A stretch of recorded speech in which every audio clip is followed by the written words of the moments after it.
Hello, welcome back to the Hello You Show. My name is Jessica Rice, and I am your host for our show.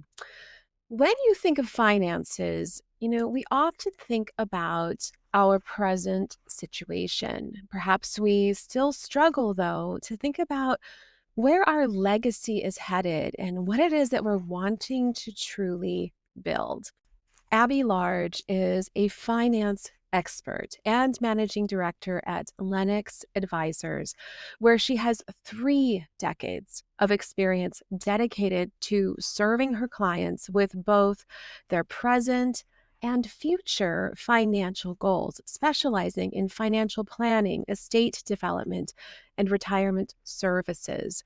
She also helps corporations with developing strategic employee benefits. To further add to this, let me just tell you, she was also named as one of Forbes' top financial security professionals in both 2022 and 2023.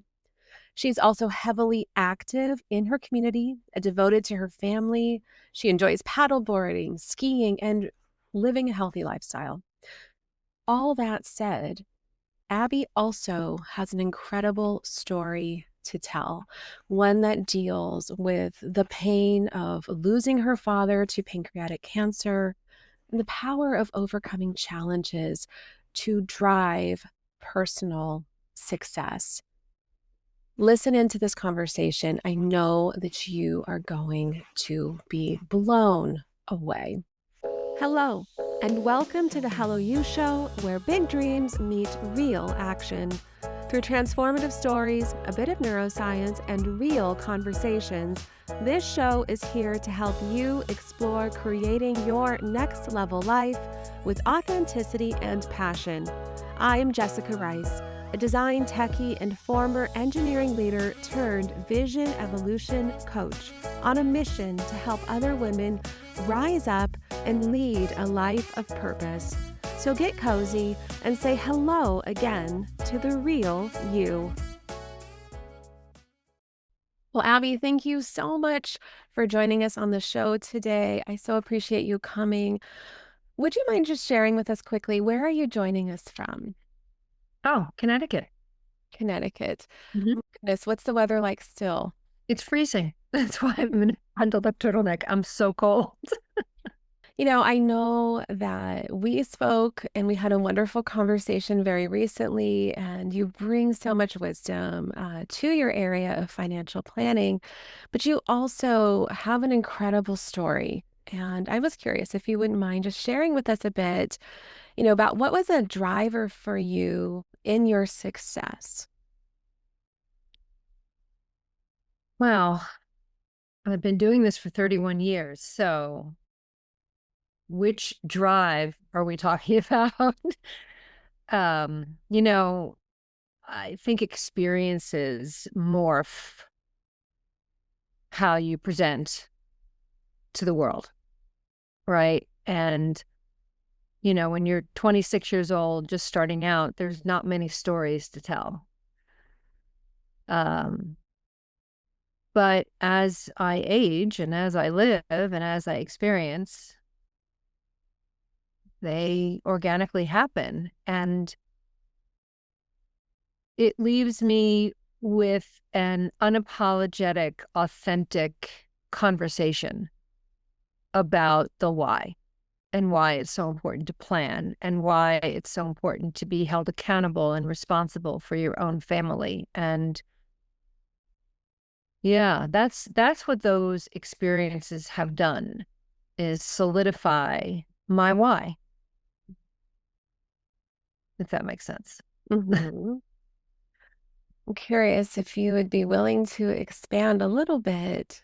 Why is that so meaningful then for you? Because I don't, some of us don't share the same drive and also that same connection even to our families, sadly.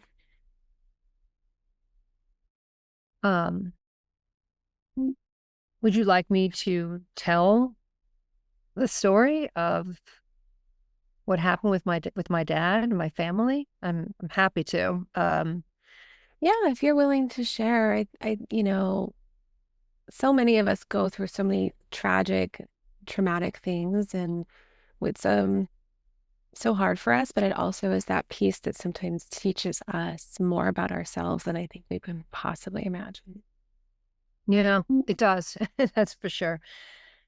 In 2019, I learned that my father had pancreatic cancer. And growing up, my father never really ate well, and I was always bugging him to eat better. And of course, one of those, he died of pancreatic cancer, but he also had diabetes and heart disease. So he had three of the four horsemen, right? Those horsemen: cancer, diabetes, dementia, Alzheimer's, um, and heart disease. And my sister and I never really got along, and I was sort of estranged from my mother.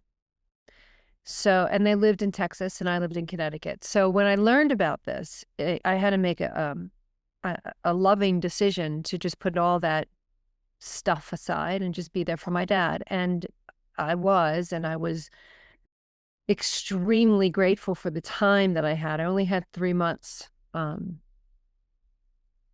when he was diagnosed. And I spent an enormous amount of time, energy, and money, a lot, traveling, taking care of him, coordinating medications, care, um, managing the house, and watching my father's demise. And it was the collateral beauty of that was that I had the chance to say what I needed to say, and I had that time. But it was extremely emotional and difficult watching him. But at the same time, it was also relieving in the sense that there was no argument about money.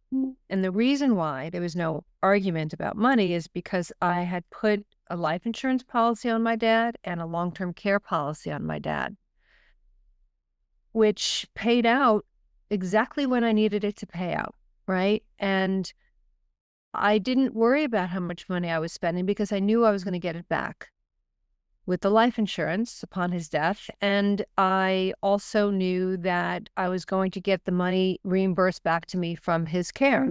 The nurses and the aides. So I know that a lot of families don't have that kind of coverage, and money is often a real problem because people expect the person that's making the most money to pay for everything. People expect that the person that's living closest takes care of everything physically. And there's this expectation of care for an immediate family member that it just, that stress goes away. And I experienced that firsthand, right? Like deeply in my soul, how it felt to not worry about that and not worry about the toxic relationships or whatever, that families, I didn't have to worry about any of that. My only concern was my dad. And that was good enough. But, so when he passed, there's this experience that I had that I'm able to talk about because I had the experience, and not a lot of people go through what I went through, and maybe some have, and it wasn't as pleasant. I'm not saying that mine was pleasant any stretch of the imagination, but the money removed a lot of the toxicity and removed a lot of the stress, and all I was able to focus on was love and family. So it brought an ugly situation to a beautiful place at the end, right? I don't know if that sounds weird, but so when I talk to my clients, like I said, there's this unapologetic authenticity of being able to talk about that, like in real time, because it's real. And not a lot of people face reality and they don't do anything about it, or they procrastinate, or or they put it on someone, or whatever. I don't know. But action is powerful, very powerful. And if I'm the person that can talk with someone about avoiding a situation like that, or you know, pe people that don't prepare really do prepare to fail. I know it's a saying, but it's so true. And so I think that being held responsible and accountable for your own family is really important. And a lot of people have difficulty talking about it with their families. And I think it's extremely important to talk about it often and as early as you can with your children. Make it a normal conversation, not something that's taboo, because it's life. It's going to happen. And, you know, I my family and my immediate family, my husband and my 3 children, we are what we call buffaloes. We head into the storm. Mhm. If there's something difficult to talk about, if there's something that you're trying to avoid, or what have you, that's a cow mentality, running away from the storm. We run towards it. So I would highly recommend that anyone listening take action and start talking about this stuff, because it eventually winds up in your lap somehow.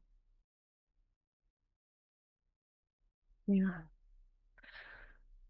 It's incredibly powerful that you're sharing it in such a way because I think that so many of us deal with these things. And I love your analogy of the buffalo. I hadn't thought of that. And I think that's a perfect analogy. Having just kind of gone through this with my family, my mother-in-law, and my husband's side of the family, it is incredibly painful and challenging, especially when there's so much maybe miscommunication that can happen. And so that the fact that you were able to, I don't know, for lack of a better word, remedy that to a certain extent, at least on the financial side, is incredible. What do you feel gave you foresight with all of these endeavors that you have done for yourself, for your life? When you say endeavors, what do you mean? Well, you had this foresight to take out an insurance policy for your father, but you're also incredibly successful and driven already in your own right. I don't know. I think I was just born that way. I'm the kind of person that has to um, change what they can't accept. Mhm. You know, I'm not the kind of person that accepts the things that I can't change. I have to change the things I can't accept. I've always been that way. Um, I don't know. When people say no to me, I always need to know why. Why? Why? Just tell me why. I drove my parents crazy growing up, but it did make me successful today. I don't know. I early on in my career, I had a colleague get cancer, and I watched him wither away and die, and it was months of chemotherapy, and I mean, he was this jolly fat guy with like a big beard and just a big smile and a big personality, and I would watch him just wither away to nothing. And I was 26. I've never experienced anything like that before with anyone. So it kind of catapulted me into what my why was when I first started in my career, right? Like, I thought everyone had to have disability insurance to protect their income and life insurance to protect their families from financial ruin. And because I was watching the power of these products go to work. And all I had to do was really do what's right for the client, get to know them, get under the hood, find out what is it that keeps them up at night, and solve those problems, because I was exposed to it at such an early age. So I think that catapulted my why. And I just kept going and I kept educating myself and I kept, you go through life and, I'll never forget the first time I did my will. I think I was 27 years old and I had purchased an apartment and I had an asset and I had to have a will. And it was so uncomfortable talking about my death Mm. to, out loud. And I thought, oh gosh, this is exactly how my clients feel. Right. So I'm in that seat. And so I feel it. So when I'm talking to people about their financial plans and their estate planning, and I'm making these recommendations, I never recommend anything I haven't done myself. Um, which I think gives me street cred, right? You got to have some street cred. You gotta have some experience. You can't just, I'm not a product pusher. I just want to know, like, what is it that's important to you, and work on that and solve that and build the relationships that matter, and clients for life. And that's part of it's part of that is part of my why, right? And I don't know, I think, back to your original question, I think I was just born with it. Well, I know that you shared a story with me when we were speaking in our previous conversation, and it was incredibly insightful, incredibly moving about, in your childhood and overcoming. Would you be open to sharing that story? Yes. I don't share it often, but I will share it. I'm getting used to sharing it because I still can't get over it. When I was in kindergarten, first grade, I think it was first grade, we were just starting to learn. Maybe it was kindergarten. I can't remember. And I remember the girl sitting next to me just caught onto it really quickly, and I didn't. And I never remember my parents reading to me or sitting down, helping me with homework, like none of that. And both my parents worked. I was home alone a lot, and I just wasn't a student. And I hid the fact that I wasn't really comprehending what I was reading. I hid it for a long, long time. And then in 10th grade, one of my teachers asked me to stay after class.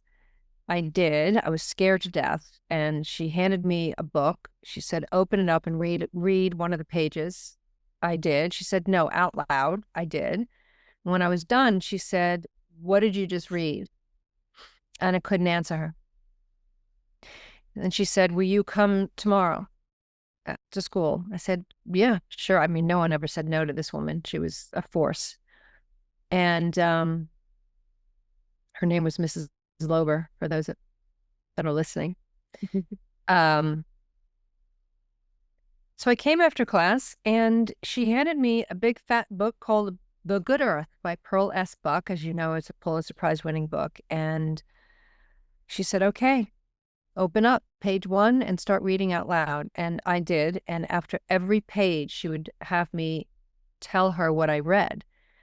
And days turned into weeks and weeks turned into months. And I was so excited for the end of the school day because I would run to her class and pick up that book. And I was so into it. And it was the first book I ever really read and enjoyed. And I credit her for my love of reading. I love reading. And I also credit her for being accepted into one of the most prestigious journalism schools in the country. I mean, this woman changed my life. So one day I was telling my husband about it, and he said, why don't you try and reach out to her and let her know? So I did. I Googled her, and she didn't respond. I thought, she's either dead or she's traveling. There's no in between. This woman was a dynamo. So the next summer, I got an invitation to my 30th high school reunion, and the guest of honor was Mrs. Slober. I couldn't believe it. So wild horses couldn't keep me from going. So I showed up, and I told her the story, and I shared with her how she changed my life. And she handed me a book of poems that she wrote with her son, and she inscribed it, and it was just beautiful. And 2 weeks later, I found out she died of a sudden heart attack. Mm. I was just gobsmacked by it.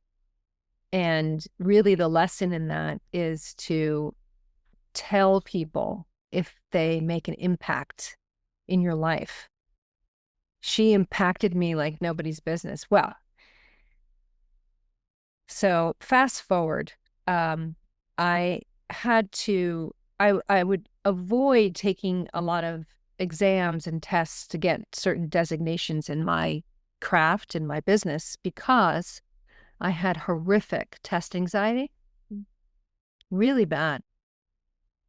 And of course I hit it, right? All the tests that I had to take to be certified to do what I do, it took me a while to pass them, but I did. And I had allergic reaction to any time I heard I have to take a test. It was just bad.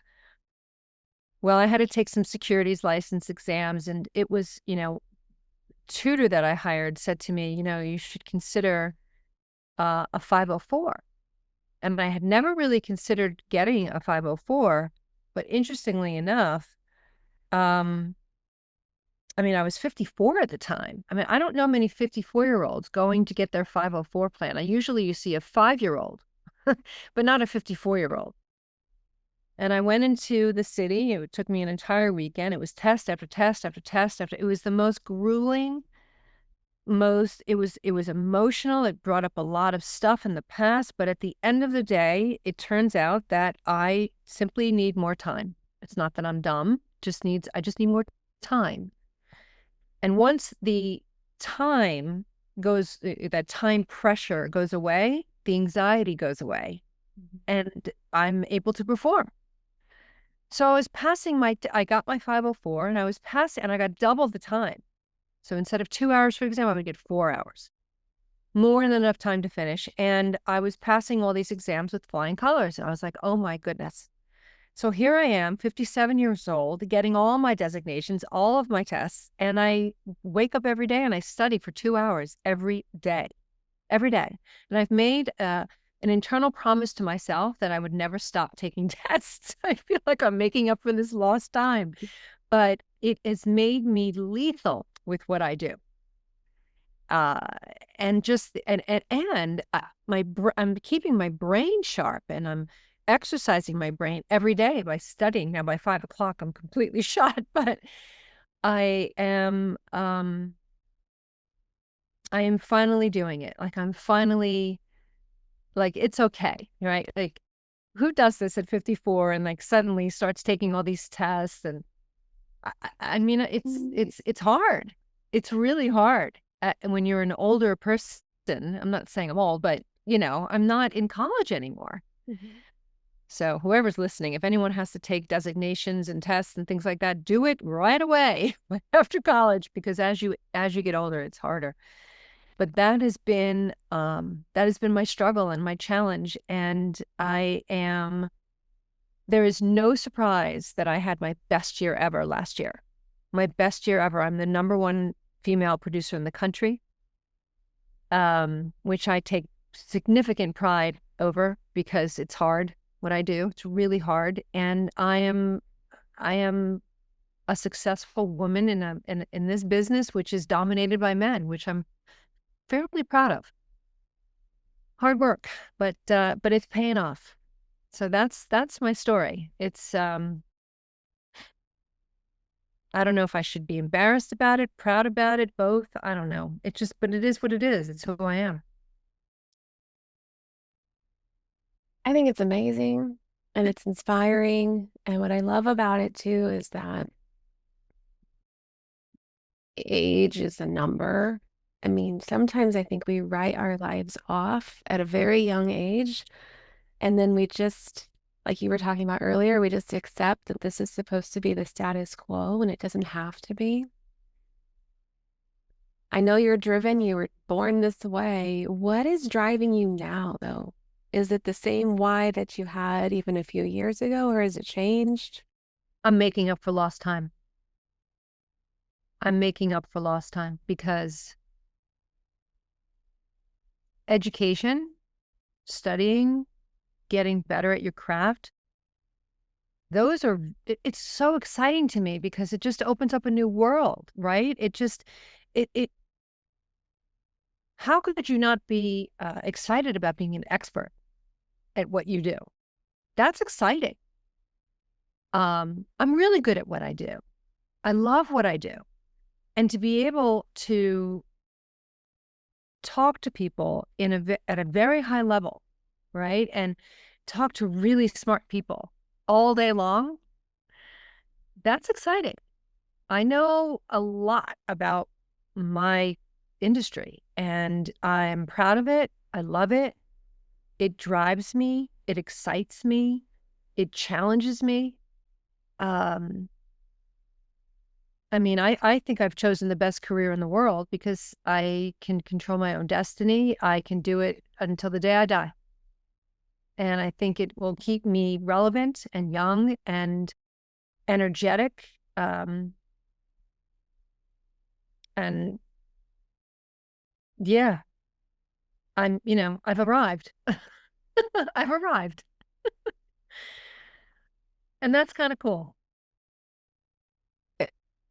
I think it's so cool that you also say this with such confidence. So many of us are apologetic about, well, our success or something that we've done, or we just kind of brush it off. And we almost, we belittle ourselves and we take that power away. And so, what I'm hearing from you when you're talking about it is so much power and empowerment and pride in ourselves, pride in what you've done. I am proud of myself because it's hard work. Like nothing was given to me. Nothing. Nothing. And I'm not entitled and I'm grateful. I'm so grateful. And don't get me wrong.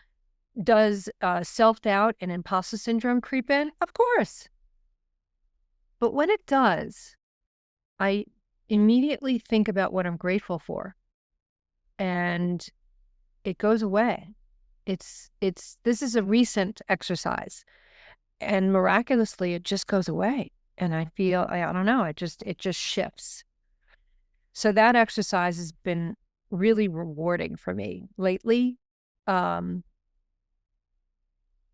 yeah, I mean, I think I'm a normal,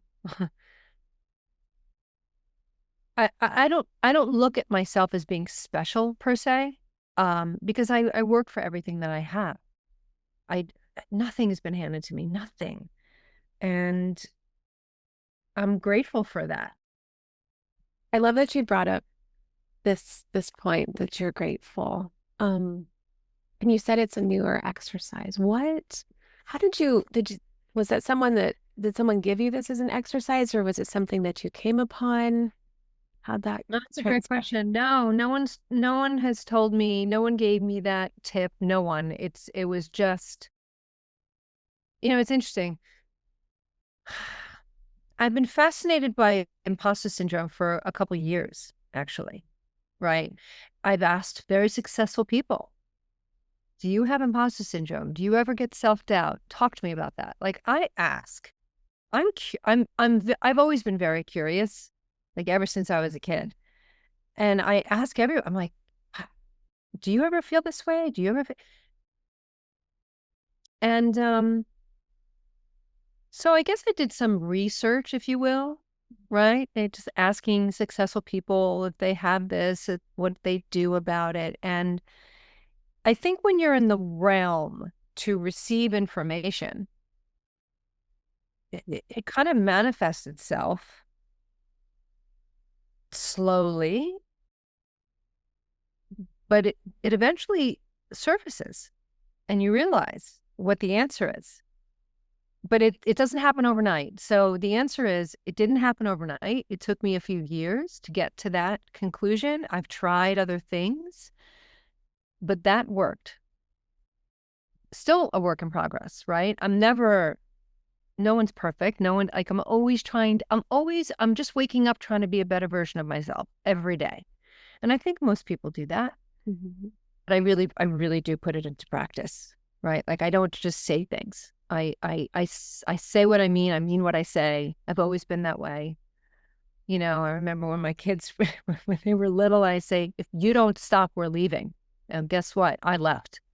I didn't, I had no, you know, unkept promises, but, yeah, I don't know. I don't have the answer. Maybe I've answered your question. I don't know. It wasn't an overnight conclusion. It's being open and honest and authentic with other successful people and asking around and trying to figure it out yourself and realizing that you need patience. Patience. That was one thing I never had. And patience, I tell you what taught me patience, believe it or not, exercising, working out, weight resistance, working like I had lost a bunch of weight. I was never really heavy, but I wasn't fitting in my clothes, and I just made a decision one day to lose weight. And I had a goal. I hired a trainer. I put it in my calendar. I kept at it, and 6 months in, I had reached my goal, and I just kept going because I was realizing a transformation was not just in my physical, but also my mental and emotional was transforming as well. It was becoming stronger and everything was becoming stronger. So I don't know. I think that that taught me patience because it takes so much time to see changes in your body physically. And that, I don't know, it just taught me what patience means.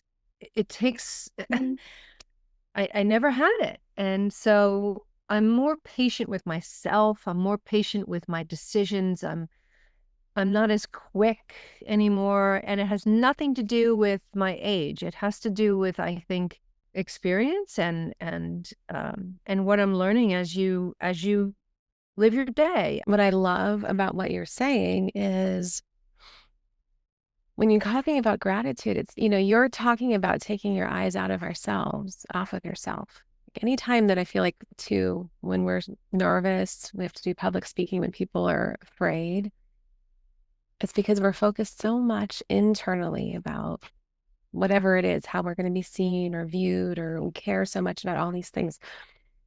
When you're putting gratitude out, you're talking about all these other things that have come into your life from the efforts that you've put forth, the blessings that you've had.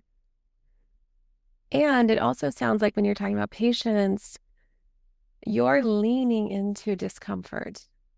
You are intentionally putting yourself out of that comfort zone, which is so many of us are just wanting to be comfortable, but we don't grow in comfort.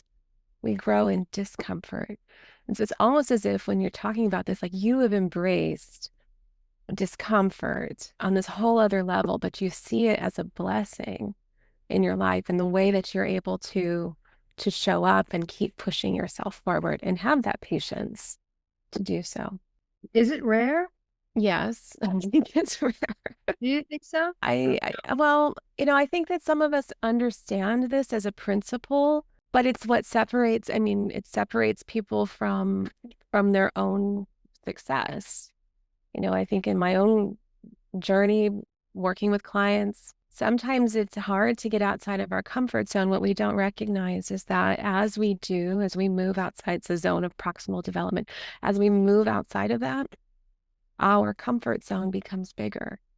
What was once scary is now normal. And I think what you're describing is that's truly a success. What's used to seem novel is now normal. That's interesting. If we were to go back and say that the people that you were asking about, do you feel self-doubt? If you were to describe the people that you were asking, were they people that you are like you? Were they people that you respect and admire? Yep. All of it. Yeah. I mean, I didn't ask anyone that wasn't successful. I've always surrounded myself with people that are successful or more successful than me. I'm always trying to, I don't know, I'm always trying to get better because I feel that this is really personal, but this is very personal. I've never said this out loud to anybody, maybe to my husband only, but I feel like I kind of got a little robbed as a kid, right? Of some normalcy with parenting and things like that. And it taught me what I don't want.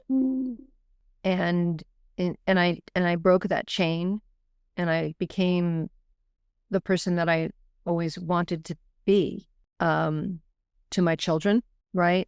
I became the mother that I have always wanted. I became the partner to my husband. that I thought I should be, that he deserved. And I believe, right, like that's the very definition of collateral beauty, right? You go through something really shitty and then you come out on the other side. And when you come out on the other side, you can make a choice. You could either go for demise or you could go for greatness. I chose greatness, and it's a choice. It's a choice. And I think I decide. And when I make a decision, I decide, like, that's it. That's what I'm going to do.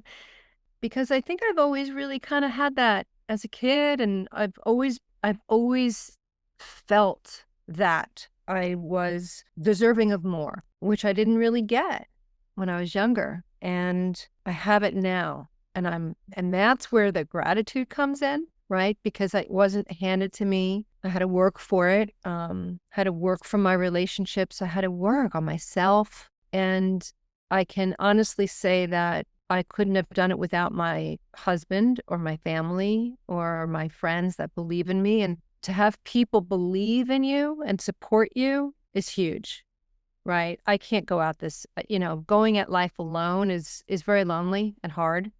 It's hard enough.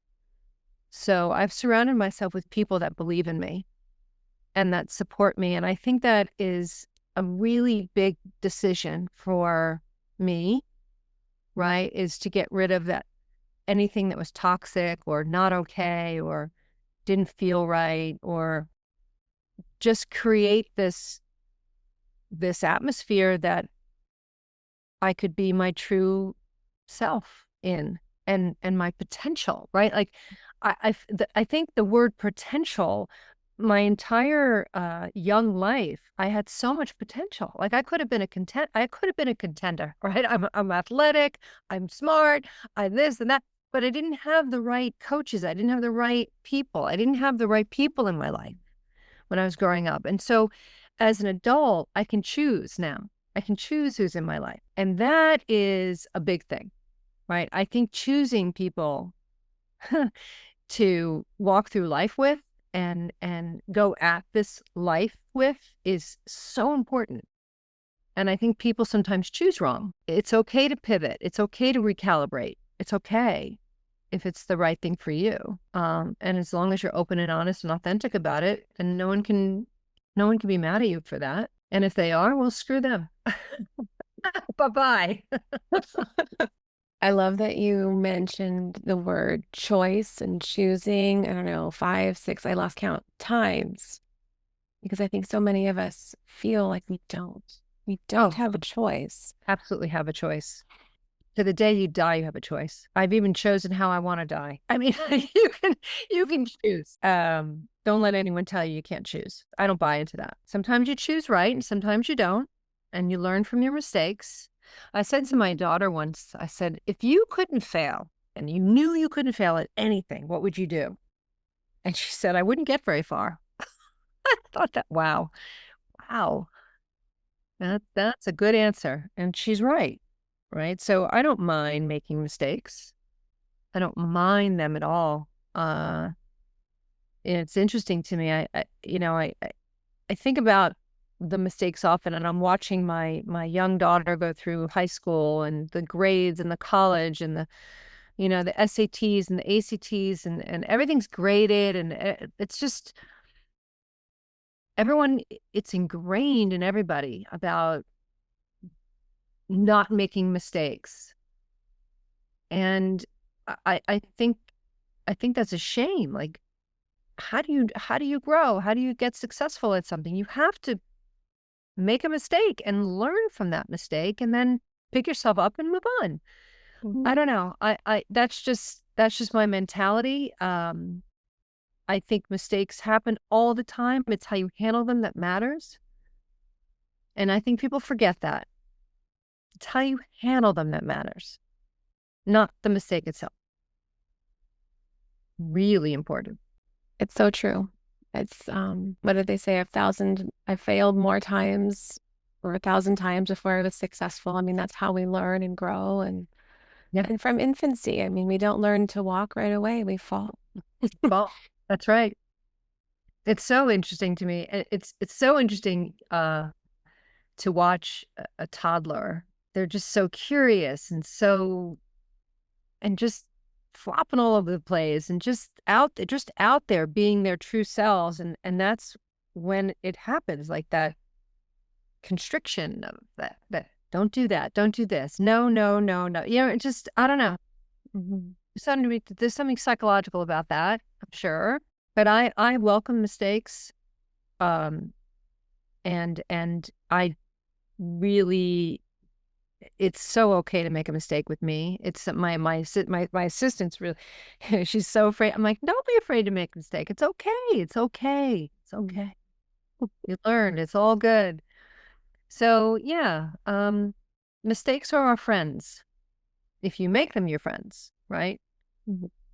You got to put forth an effort to correct and move forward and experience. And I think those experiences, listen, you can have good experiences, bad experiences, but they're experiences nonetheless. It's interesting. Our society wants to keep us, I feel like in this society, especially, it's like we want to stay safe.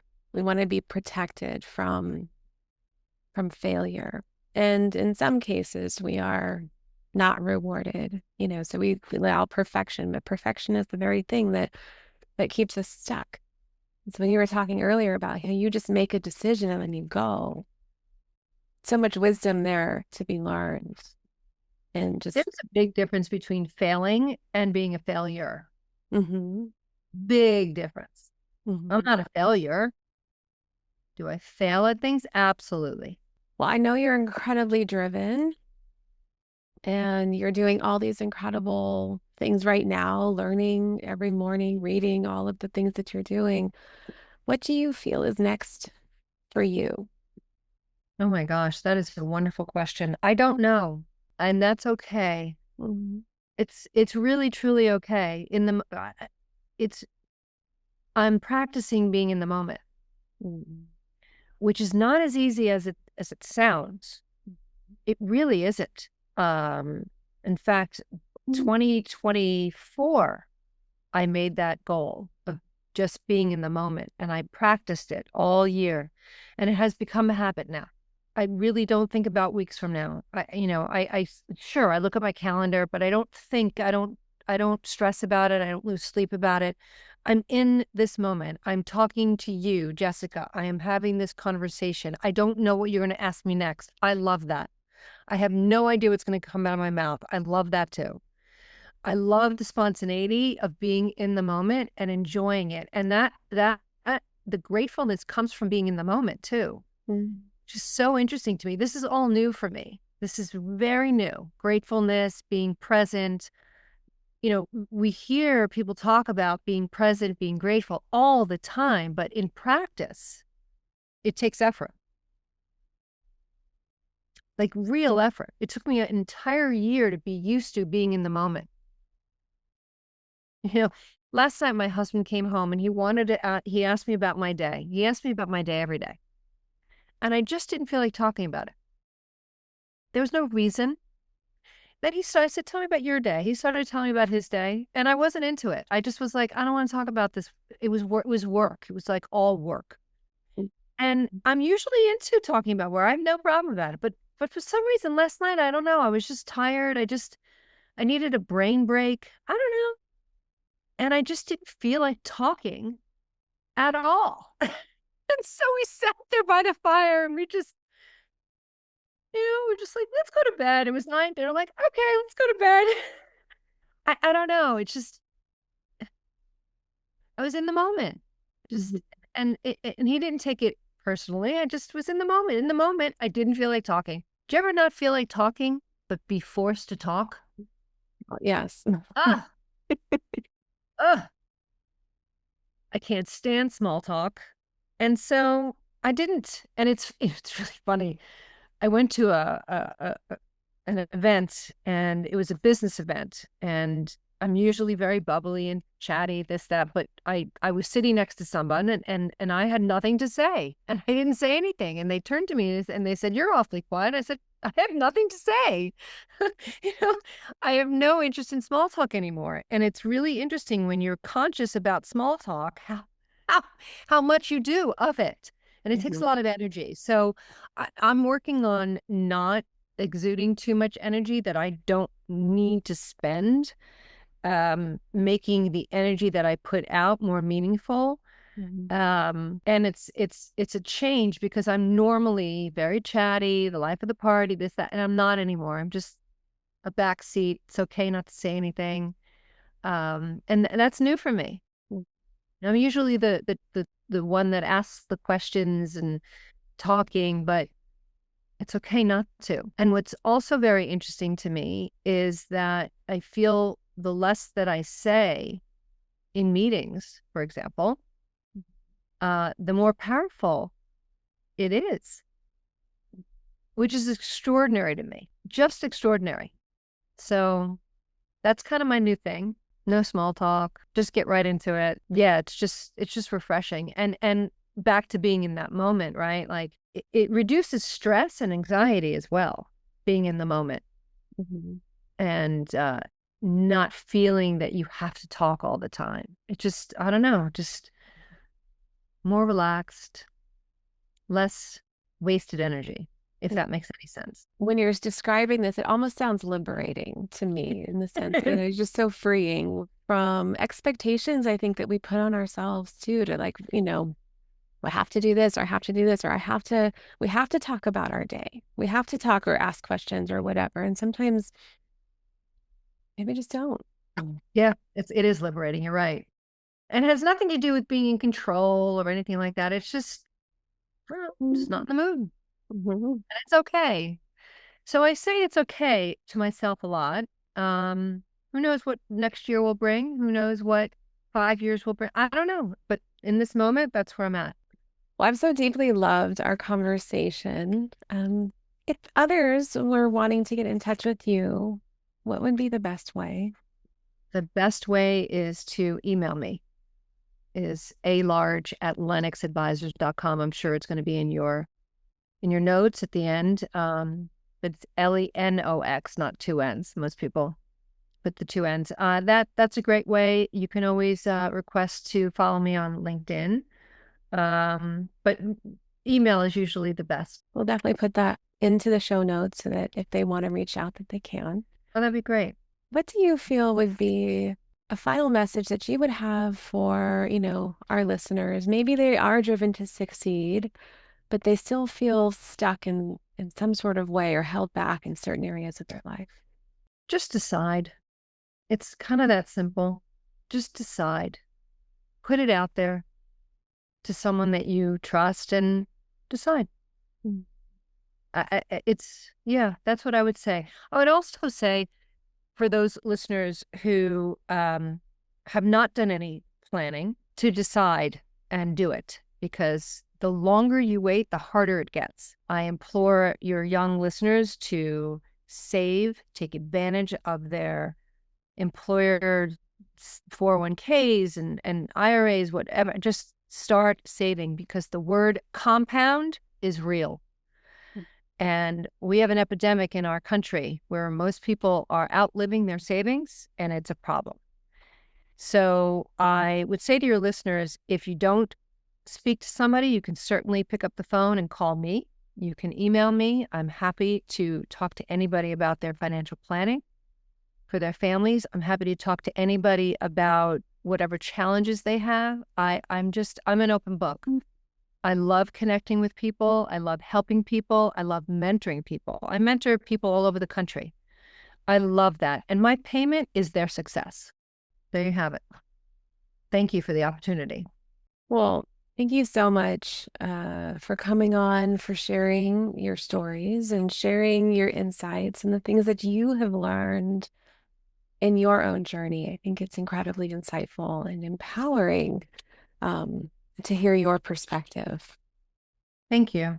Thank you so much for asking the questions. They were great. Well, it's definitely been a pleasure. I'm really excited to to share this episode. Thank you. And thank you to all of our listeners. Please join us again next week. We'll have another amazing episode for you. Thank you for tuning in to the Hello You Show. It's been a pleasure to have you with us on this journey today.